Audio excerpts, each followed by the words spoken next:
ಶಿಡ್ಲಘಟ್ಟ ತಾಲೂಕಿನ ತಾಲೂಕು ಕಚೇರಿಯಲ್ಲಿ ಜಿಲ್ಲಾ ಏಡ್ಸ್ ತಡೆಗಟ್ಟುವ ಮತ್ತು ನಿಯಂತ್ರಣ ಘಟಕ ಚಿಕ್ಕಬಳ್ಳಾಪುರ, ತಾಲೂಕು ಕಾನೂನು ಸೇವಾ ಸಮಿತಿ ಮತ್ತು ವಕೀಲ ಸಂಘ, ತಾಲೂಕು ಆಡಳಿತ, ತಾಲೂಕು ಪಂಚಾಯಿತಿ, ತಾಲೂಕು ಆರೋಗ್ಯಾಧಿಕಾರಿಗಳ ಕಚೇರಿ, ಐಸಿಟಿಸಿ ಕೇಂದ್ರ, ಸಾರ್ವಜನಿಕ ಆಸ್ಪತ್ರೆ, ಶಿಡ್ಲಘಟ್ಟ ಸೌಖ್ಯ ಸಂಜೀವಿನಿ ಸಂಸ್ಥೆ, ನಿಸರ್ಗ ಸೊಸೈಟಿ ಹಾಗೂ ಕೂರ್ ಸಂಸ್ಥೆ ಶಿಡ್ಲಘಟ್ಟ ಇವರ ಸಂಯುಕ್ತಾಶ್ರಯದಲ್ಲಿ ವಿಶ್ವ ಏಡ್ಸ್ ದಿನ 2025 ಆಚರಿಸಲಾಯಿತು.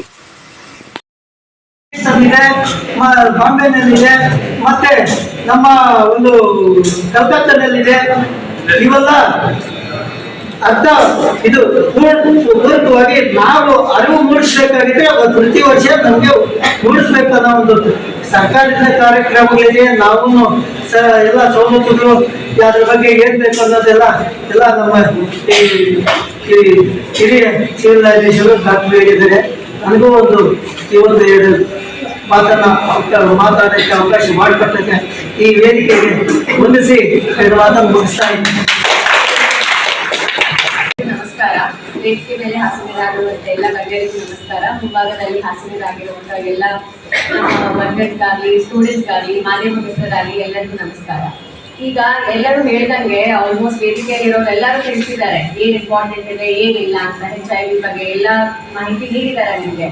ಈಗ ಇಂಪಾರ್ಟೆಂಟ್ ಏನಂದ್ರೆ, ದೈಹಿಕ ಆರೋಗ್ಯ ಅದೇನಿರುತ್ತೆ ಅದಕ್ಕೆ ಡಾಕ್ಟರ್ಸ್ ಹತ್ರ ಒಳ್ಳೆ ಟ್ರೀಟ್ಮೆಂಟ್ ಸಿಗುತ್ತೆ. ಮಾನಸಿಕಕ್ಕೆ ನಾವೇ ಬಲಿಷ್ಠರಾಗಿ ನಾವು ನಿಂತ್ಕೊಂಡ್ರೆ ಆಗುತ್ತೆ.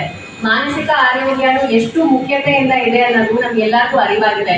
ಈಗ ಒಬ್ರು ನಗ್ನಗ್ತಾ ಆರಾಮಾಗಿ ಚೆನ್ನಾಗಿ ಕಾಣಿಸ್ಕೋಬಹುದು, ಬಟ್ ಒಳಗಡೆ ಅವ್ರು ಡಿಪ್ರೆಷನ್ ಅಲ್ಲಿ ಇರ್ತಾರ, ಅವ್ರಿಗೆ ಏನ್ ನೋವು ಇರುತ್ತೆ, ಯಾವ ಕಷ್ಟದಲ್ಲಿದ್ದಾರೆ ಅಂತ ಏನ್ ಗೊತ್ತಾಗುತ್ತೆ.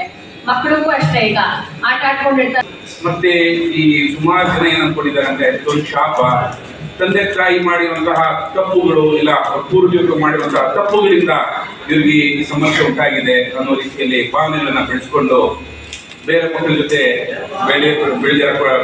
ಮಾಡ್ಕೊಂಡು ಹೋಗ್ತಾ ಇದ್ದಾರೆ. ಮತ್ತೆ ಇನ್ನೊಂದು ಏನಂದ್ರೆ ಟೀಚರ್ಸ್ ಮತ್ತೆ ಪ್ಯಾರೆಂಟ್ಸ್ ಒಂದು ತಪ್ಪುಗಳನ್ನ ಮಾಡ್ಕೊಂಡು ಹೋಗ್ತಾ ಇದ್ದಾರೆ. ಏನಂದ್ರೆ ಸ್ಕೂಲಲ್ಲಿ ಬೇರೆ ಮಕ್ಕಳು ಆಟ ಆಡ್ತಾ ಇದ್ದಾಗ, ಏನೋ ಒಂದು ಚಟುವಟಿಕೆಯಲ್ಲಿ ಇದ್ದಾಗ ಅಂತ ಮಕ್ಕಳ ಜೊತೆ ಈ ಮಕ್ಕಳನ್ನ ಬ್ರೇಕ್ ಬಿಡಲ್ಲ. ಏನ್ ಕಾರಣ?